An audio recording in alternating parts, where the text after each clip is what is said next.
Ladies and gentlemen, now available via my ProWrestlingTees.com online shop, Get Off My TV. The perfect shirt you could be wearing every Monday night when we see the likes of Kane, The Big Show, Ryback, and among many others that we just can't stand to see on Monday nights. I now bring to you and available for purchase this weekend, starting today. Get Off My TV, man. ProWrestlingTees.com/offthescript, $19.99.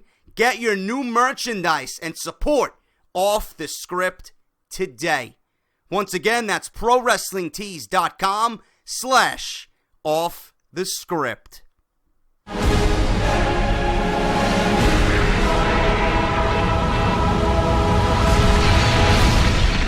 What is going on, guys? JD from New York here. Wait for it. Wait for it. I know you guys want it. Should I say it? Nah, I'm not going to say it this week. Welcome to Off the Script, ladies and gentlemen. This is number 96, part number 1 for your Friday. This is the number 1 podcast on YouTube.com for everything WWE, man. Thank you for joining me on this lovely Friday morning. I hope you guys are having a great weekend. Hope you guys woke up to the beautiful sunshine, the warmth of the December month that we've been having. Who the fuck am I, man? And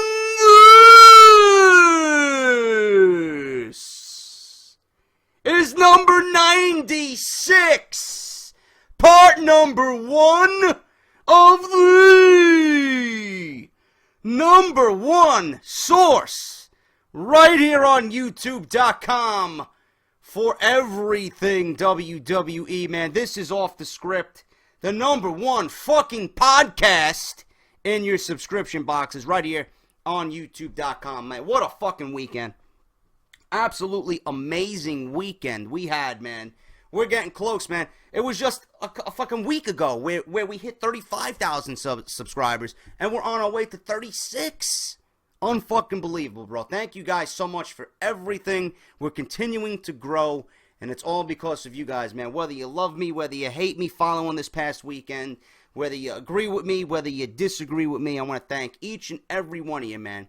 Every one of you for sticking with me and watching me and supporting me and trashing me and fucking talking shit about me, telling me to go fuck myself, go die in a fucking bus crash, whatever you guys want to tell me, man. I heard it all this weekend following my intense rant on Roman Reigns, but still, I love each and every one of you, and you're the reason why this show is on fire each and every fucking weekend, man. Thank you guys so much.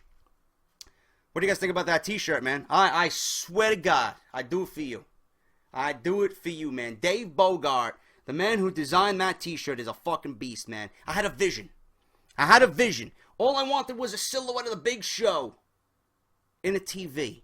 Underneath that, Get Off My TV. Underneath that, the Off the Script logo with my YouTube link, man. Fucking beautiful. Absolutely beautiful. I want each and every one of you fucking sick fucks to go out there and represent that t-shirt, man. That t-shirt explains it all about most on the WWE roster and of Monday Night Raw in general, man. They ship all over the fucking world, internationally, within the United States. $19.99, ProWrestlingTees.com/offthescript. I took the WWE out of there because we are off the script, man. Go out and buy it. They are available right now. I'm going to be getting myself one. I want you guys to do the same. Tweet me and fucking show it off, man. Get Off My TV, the newest t-shirts for Off the Script, right now available on Pro Wrestling Tees. If you guys are not following me on Twitter, at JDfromNY206. If you missed my NXT review of TakeOver London,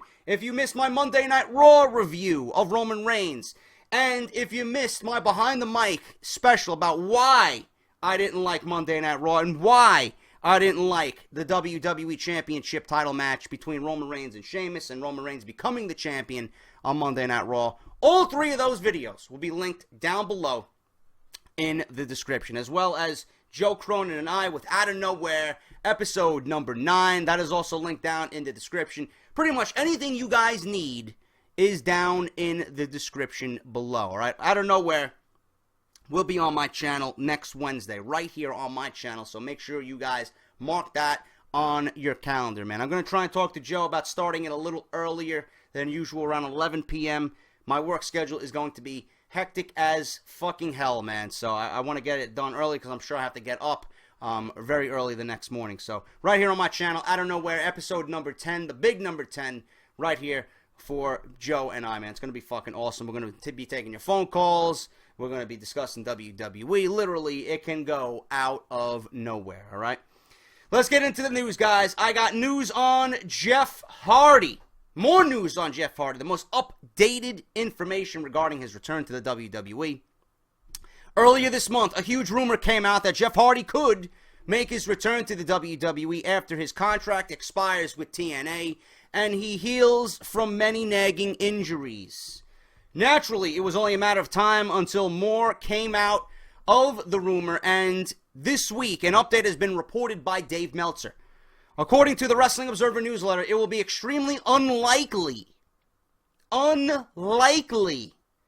Jeff Hardy to return to the WWE in 2016. The obvious path was not for Jeff to come to the WWE, but for Jeff to come to the WWE with his brother Matt to reform the Hardy Boys in WWE once again. The WWE wanted the total package when it came to the Hardy Boys.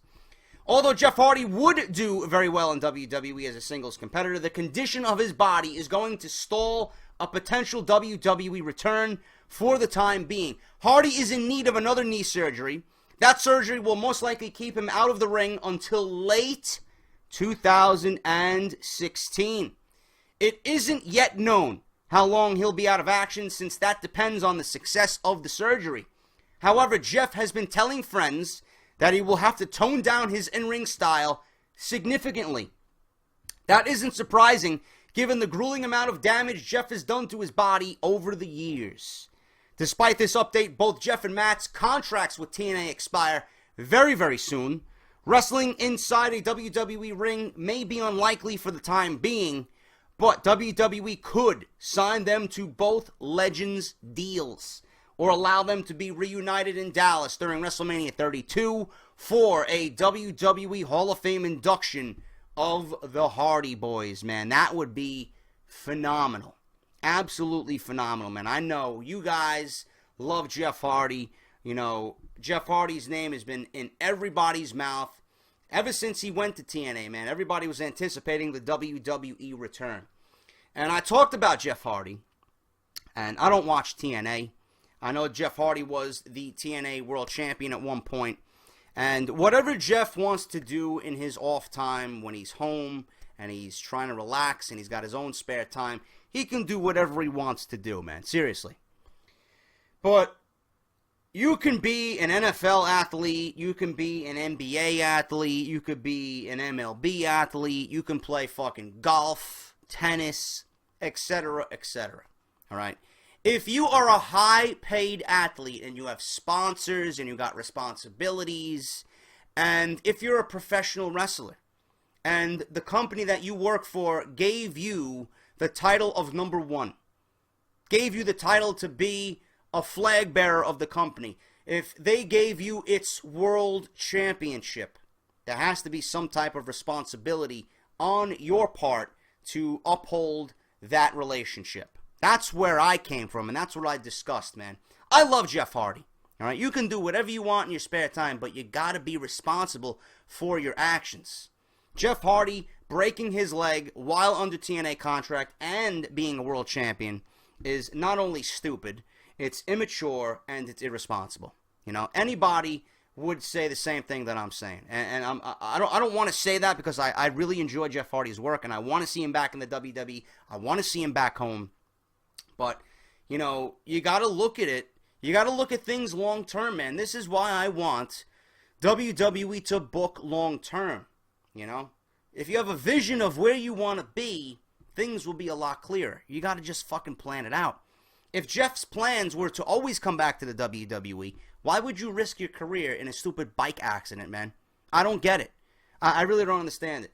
So he's going to be out of action until late 2016. Now, Matt Hardy can come back and he can perform on the WWE, and they can put him into storylines and get him ready. If he wants to be at WrestleMania, that would be great. Whatever the case may be, man. I know Bubba Ray Dudley specifically was going back and forth with Matt Hardy about being in Dallas. Let's do it, TLC. That would be phenomenal if it happened, but right now, according to Dave Meltzer, the Wrestling Observer, that might be unlikely for WrestleMania 32. But WWE, I am pretty sure, is going to scoop these guys up as soon as their contract is up with TNA. They'll be back in WWE, and if they want to induct the Hardy Boys into the Hall of Fame for WrestleMania 32, man, that would be phenomenal, man. Jeff Hardy, Matt Hardy in the WWE, back for the Hall of Fame. You want to generate excitement for the Hall of Fame, as I don't know who WWE has planned to go into the Hall of Fame, but if you're going to do the Hardy Boys, man, that would be unbelievable, and it would generate the kind of excitement you need for sure during WrestleMania 32 weekend, man. So Jeff Hardy, it's not a matter of if, it's a matter of when he'll be back in the WWE. Same thing goes for Matt. They will be back in the WWE, but according to Meltzer, Hardy probably won't be back in a ring performing until late 2016. That is the latest on both Matt and Jeff Hardy. The last time we saw Kane was at the Survivor Series when he teamed with The Undertaker against the Wyatt family. The Brothers of Destruction went on to win that match, but both Kane and The Undertaker have been absent from WWE television ever since. This routine is business as usual for the dead man, but Kane is known by many as a constant on WWE television. So having him off television is definitely a strange occurrence. Kane, on the other hand, will make his WWE... Oh my God. Kane will make his WWE return next week on Monday Night Raw.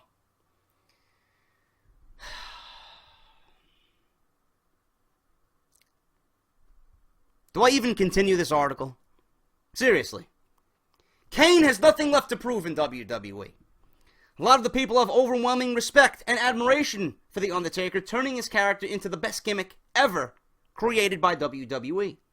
But few talk about how Kane was able to take a character that should have never worked in the first place and then made it his own 20 years later.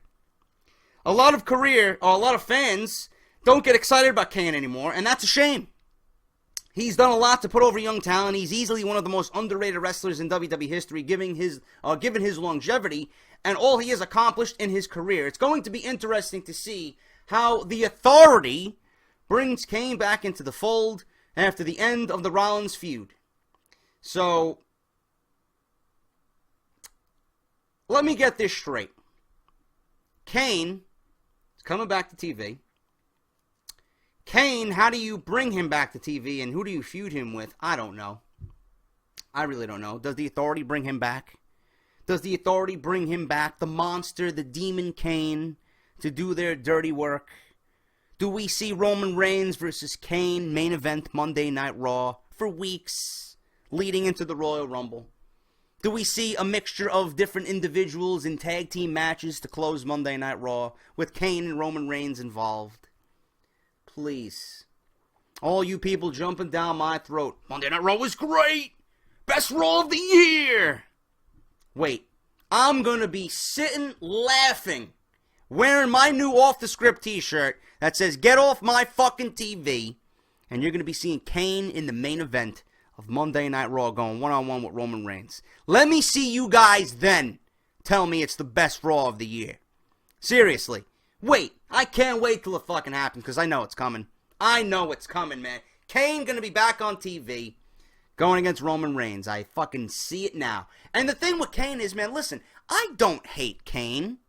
I just don't want him on my television. He does nothing for me as a performer, man. I'm tired of all this gimmicky shit. We're in 2016, and has no place on WWE television, man. I don't want to see Kane shooting fire from the ring posts. I don't want to see the likes of Bray Wyatt shooting lightning down from the fucking sky. I don't want to see none of this gimmicky shit, man. This was back in the Attitude Era. We're grown men and women now, man. This may interest you if you're a fucking 8-year-old child. Not gonna do nothing for me, you know? Kane doesn't belong on my TV. Kane doesn't belong in main event situations. Kane doesn't belong challenging for WWE championships, man. What does that say about your company if Kane is being pushed towards the main event and the WWE title? It means you have nobody else on your roster that you've built up and that could take on the world champion and be a legit threat. You gotta fucking rely on a 20-year veteran in Glenn Jacobs.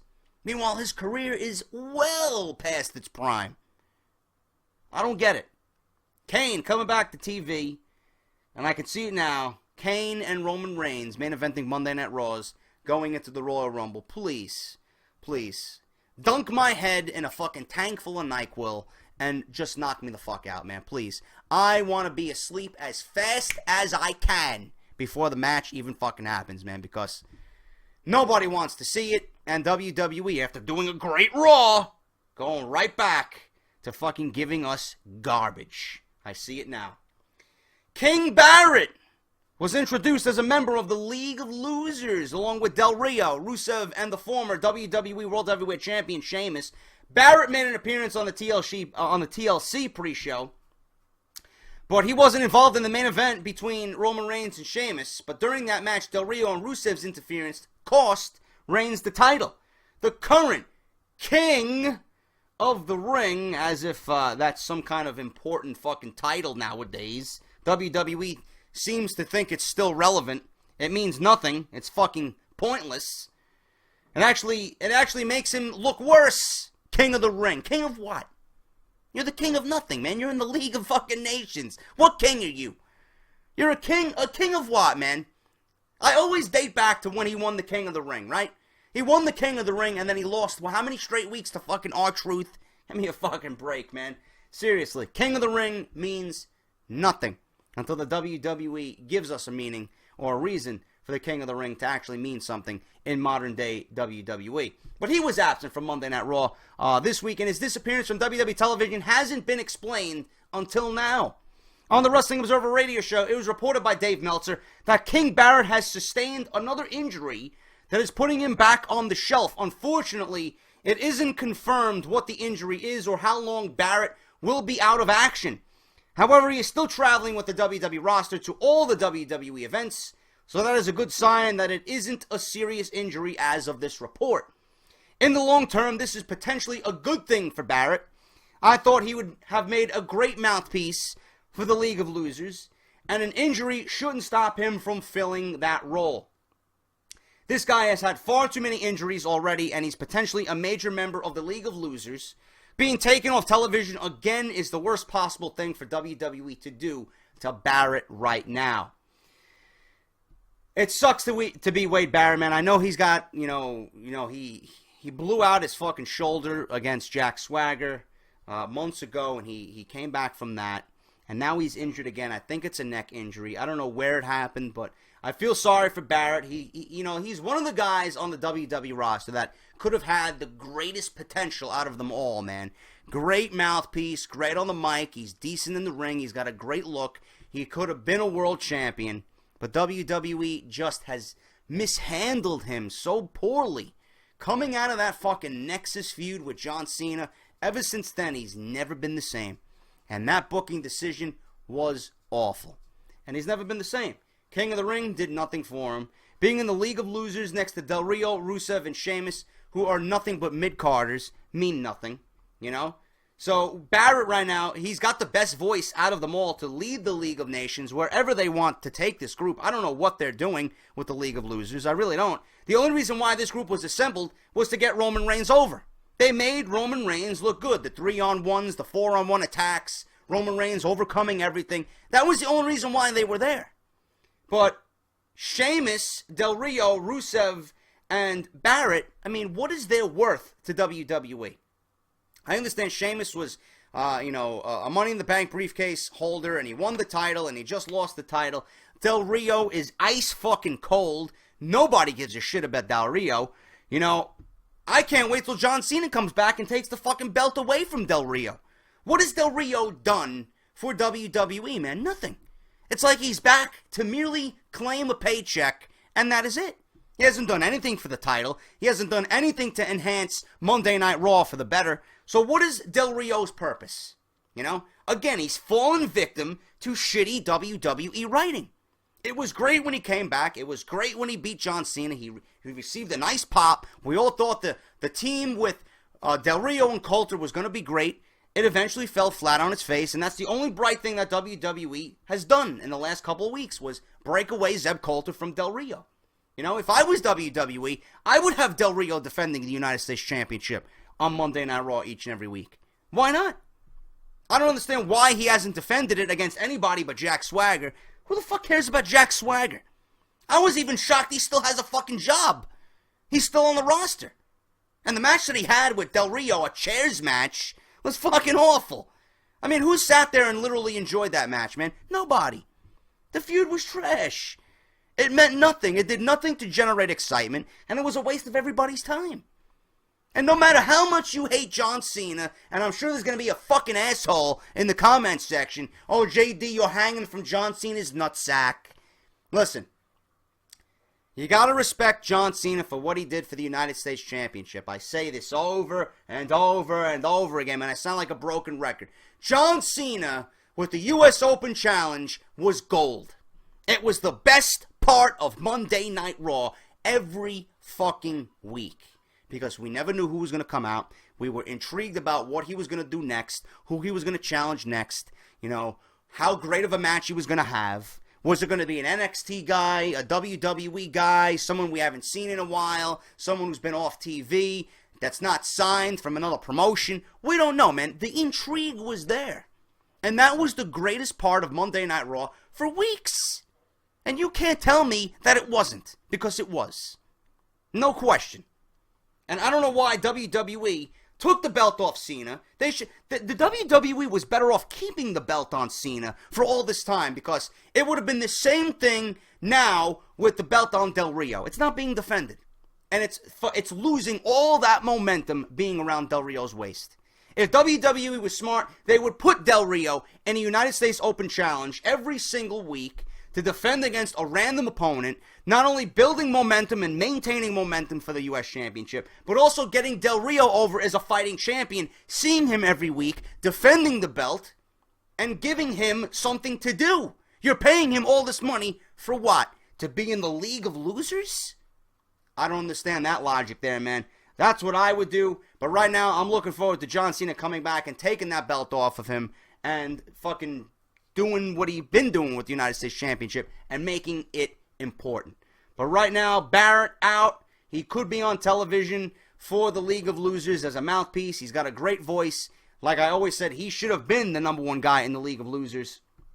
And he should have been speaking on their behalf, because everybody else in that group really don't have the mic skills to handle that type of role. And Barrett, with his voice, could have created a nice presence for the League of Losers. But he's going to be out, but right now, according to the report by Dave Meltzer, he is traveling, so hopefully we'll see him on TV. But I don't know where they go from here with the League of Losers. They could insert them into the tag team division. You know, a few of them here, maybe Sheamus and Barrett, or Sheamus and Rusev challenge for the tag team championships. I don't know where they go with them, man. They were pretty much put together, like I said, for Roman Reigns to get him over, and it was pretty much going to be like a 1 to 2 month experiment. So I don't see them being around too much longer. But it is what it is. Barrett out with an injury. I think it's a neck injury, but we'll see what happens with his status. And finally, guys, to close off the script this week for part 1 on Friday, for many wrestling fans, the weekly coverage of WWE ESPN has been a dream come true. A lot of wrestling fans probably wish they could catch up with the latest WWE news on ESPN, but WWE is not there yet. The weekly segment and interviews is a huge step in that direction. However, there have been many rumors of WWE's commitment to ESPN and how much WWE is actually paying ESPN to run weekly coverage. WWE has given no payment to ESPN to have the weekly segments, although there is likely some money involved behind the scenes. The ESPN and WWE partnership is not only about money. It was said that ESPN would be given the go-ahead to break major news stories in WWE, just like they did with Seth Rollins and his injury last month. Until the next major scoop in WWE, the weekly segments will be comprised of a weekly interview and highlights of Monday Night Raw. Tuesday's WWE segment on ESPN this week featured the new WWE World Heavyweight Champion Roman Reigns in his first big interview since this week's edition of Monday Night Raw. Reigns discussed the 2015 Royal Rumble, winning the WWE title on Monday, growing up in a wrestling family, and his daughter's birthday. You can see the full interview with Jonathan Coachman and Roman Reigns on ESPN.com. I watched it. It wasn't bad. I'm just not a fan of Roman Reigns and his mic skill and his presence in front of a camera. I'm just not, man. I'm not there yet. You can't blame me for that. Seriously. But Roman Reigns won the title. I discussed it all over the place this week. You guys know where to find all those videos linked down below in the description. We're going to see how WWE books Roman Reigns. My main thing is booking long-term for Roman Reigns. Who does he go up against next? Who is the next villain they are going to put in front of Roman Reigns and challenge for the WWE Championship? Right now, they got Vince McMahon back on TV. What does that do for Triple H? I got 5 men in mind that could potentially win the Royal Rumble, and I'm thinking about doing something away from Off the Script. Maybe another Behind the Mic special. Royal Rumble 2015. What do you guys think about this? Royal Rumble 2015. My top 5 guys to potentially win the Royal Rumble. I got 5 in mind, and I'll give you the reasons, the breakdowns, why I think those guys could win it. I'll go over my favorite moments from the Royal Rumble, why I love the Royal Rumble so much, what the WWE needs to do to create an exciting Royal Rumble. Let me know if you guys want to see that. I'll work on that this weekend for something next week, I think. If you guys want it, let me know in the comments below. But Roman Reigns, Jonathan Coachman, ESPN, you guys can go check that out. Nice 5-6 minute interview between those two on ESPN.com. That's everything I got, guys. That's part 1 of Off the Script. Thank you guys so much for joining me here on part 1, number 96. Tomorrow, what am I working on? Big Cass and Enzo. Will they be promoted to the main roster following their loss at NXT TakeOver London to Dash and Dawson? And former TNA superstar Kurt Angle, is he on his way to NXT? I got the news on that. Kurt Angle, WWE, is it happening in 2016? We'll find out on Saturday's Off the Script for part 2, guys. That's it. ProWrestlingTees.com/Off the Script. If you missed any of my videos regarding Roman Reigns, Monday Night Raw, out of nowhere, you guys know what to do, man. Link is down below. And as always, hit that thumbs up and subscribe if you have not done so already. I will be back on Saturday morning with more Off the Script. Until then, this is JD. Thank you guys so much for watching. Hit that thumbs up, and I'll see you all on Saturday morning.